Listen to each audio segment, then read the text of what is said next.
Sometimes both hero and sidekick provide the comedy relief. America's most preeminent beagle has of late been known to travel with a diminutive partner.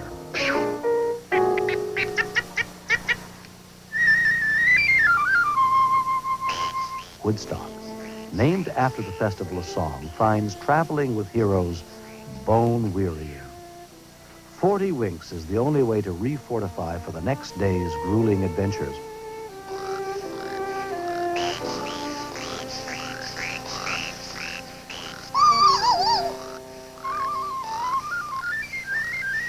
Woodstock is one of the newest of television's comic sidekicks. Unlike some of his predecessors, he's small and quiet. Andy Devine, a former college football star, provided a louder, larger comedy relief in scores of Roy Rogers movies.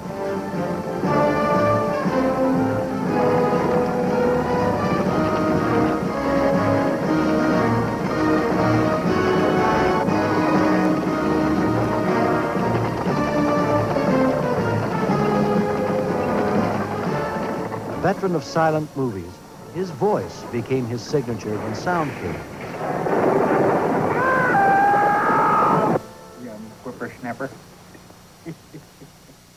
Like Andy and Smiley Burnett, Gabby Hayes covered the Western Front with smiles and laughter, wisecracking and doing pratfalls that amused 3 generations of moviegoers. No, let me do it.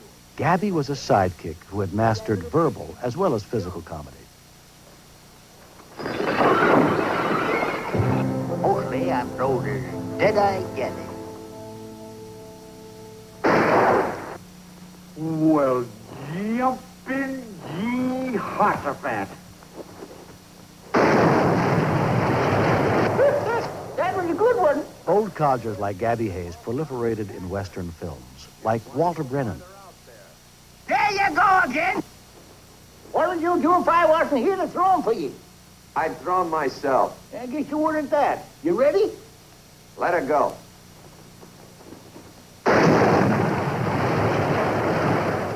Brennan elevated sidekicks to a new status, winning 3 Academy Awards as Best Supporting Actor for his comic antics and perceptive characterizations.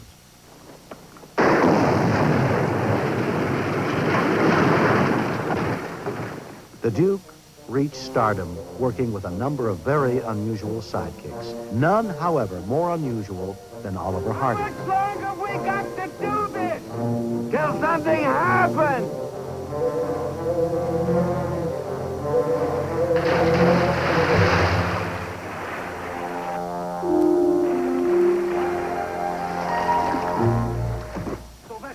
Hardy, of course, had a sidekick of his own, the comic genius Stan Laurel.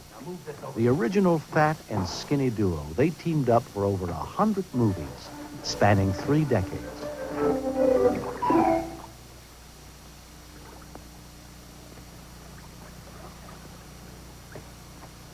Don't do that. Laurel and Hardy were said to be the inspiration for a new set of partners who worked a galaxy far, far away a long time ago. Goodness gracious me.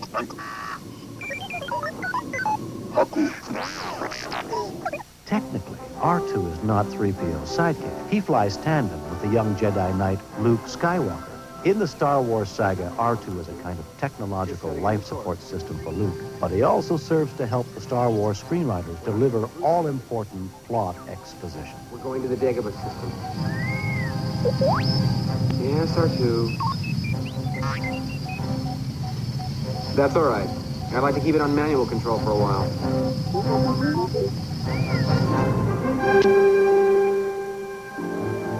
The past masters of exposition among heroes and sidekicks are Dr. Watson and Sherlock Holmes.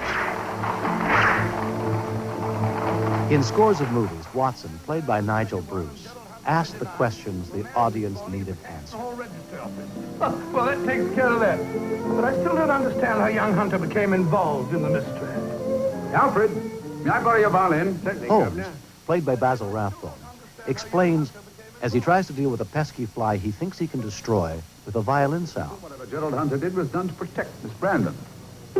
But I saw him myself closeted with Moriarty. My dear Watson, I expected even you to see through that trick. Moriarty went to him with a trumped-up lawsuit to put us off the track. Those flies again. Very effective, my dear Watson. Elementary, my dear Holmes. Elementary.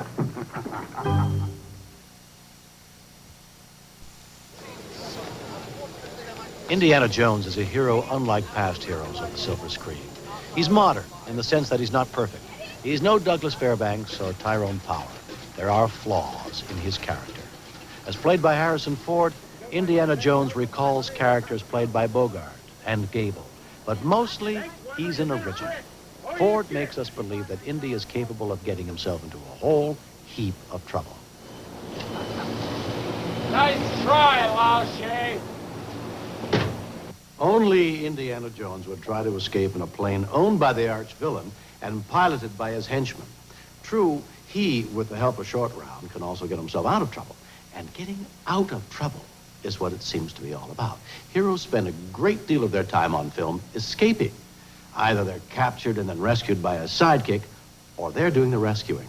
Take, for example, this next great escape by a hero larger than life who risks his own freedom for his faithful friend. No, you can't take Odie away. Let them go, you fool. If you try to stop them, they'll take you, too. Garfield watches as Odie is sentenced to death in the pound. I'll see Odie sometime, somewhere. So long, old friend. Come on, get in line. What for? There's a family coming in to adopt a cat or a dog. This could be our way out. Our way out.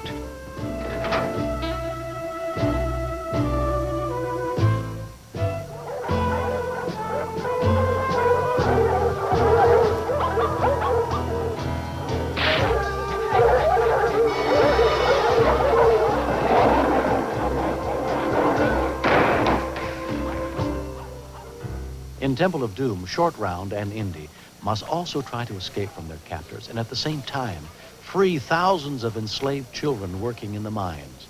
In trying to do these things, they get themselves deeper and deeper into trouble. Director Spielberg and his actors and crew take 5 days to film the climactic escape scene, shooting hundreds of shots, most of them out of order, some of which last no more than a second. In these scenes, Key demonstrates the physical agility often demanded of sidekicks. Okay, do it one more time. We can make it even better.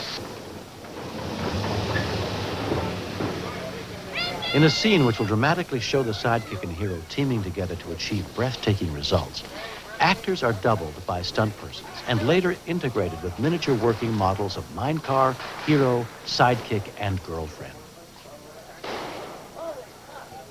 That's the shot. Okay, we'll start high like that. That takes into account all the action.